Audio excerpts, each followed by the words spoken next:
Hey, what happened? It's me, Lucy. It's okay. In the pool! Ben can't swim! Lucy, bad. Bad. Bad. Give me the phone. Try recent call.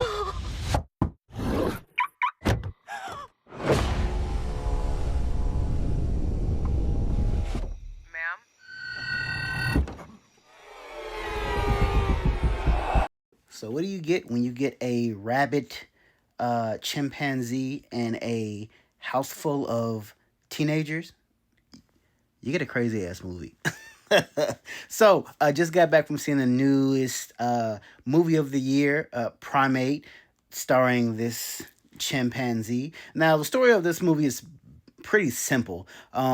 The primate in this is a chimpanzee by the name of Ben, who a family obviously adopts him, and their mother has done research on linguistics between a sign language between chimpanzees and humans, and she ended up adopting him before she passed away, and the family essentially has taken care of this chimpanzee.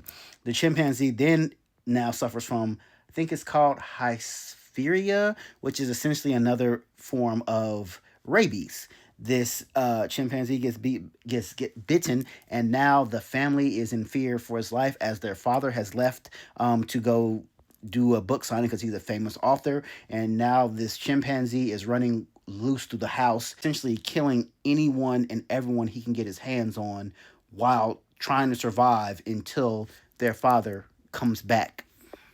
And so I have to say, I mean, this movie wasn't awful, but it wasn't great. Now, obviously, this movie is kind of like Planet of the Apes meets Saw. Now, this Ben, I ain't gonna lie, he was on several, but I think the one thing that I do like about this movie, there are a lot of unknowns in here. Like no one knows except for the father, played by Troy Kotsur. I think he was in like a big movie that came out a couple years ago called Coda, which won an Academy Award. I think he's the first deaf actor that won an Academy Award, if I'm not mistaken. He is pretty much the most notable person in this.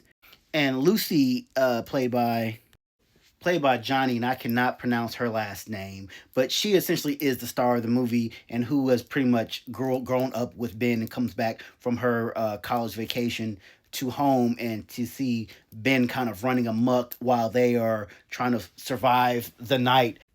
This is it. Like this right here. Now, the one thing I can say about this movie, Ben was on fucking one. But to me, the true villain of this movie is not Ben. It's this motherfucker right here. The vet tells him, "Hey, where did you get this what bit Ben?" They caught what bit Ben. They said, "Where did you get it from?" He goes, "It came from his enclosure." And they go, "Hey, this animal has rabies, so Ben has rabies." "Oh, there's no rabies in Hawaii." And even the vet is like, "Oh, thank you for telling me how to do my fucking job." Nigga, the chimpanzee has rabies, and he stayed at this book fair for an additional hour while his kids were getting run amok by their pet chimpanzee. True villain of this movie right here. But with all that said, the killing in this movie was like some, and the thing about it is, like movies like this, you expect like, one or two people to die. Like, oh yeah, yeah. Like, no. I'm not gonna tell you the number of people he killed, but Ben went through a friend group. Even friends that weren't part of the group still got it. So that was to me the best part of this movie were the killings. The killing that Ben did to these people. Woo! I'm not gonna lie. Like this, it had a crazy ending. Like I said, now is this an Oscar award winning movie? Are you gonna go see this movie and be highly entertained? Yes, but it's Snow. I wouldn't tell anyone to run to go see this movie, but I wouldn't tell them not to go see it neither. So far, Primate was an interesting ride, but like I said, I'd probably get a 7.5 out of 10 if I had to rate it. Not awful, but it's worth going to go check out, especially on the weekend if you ain't got nothing to do. And I would really suggest going to see this movie on a Tuesday where it's cheaper. So, but all in all, Ben was on one. I got to give it to him. He was wilding. He was wilding.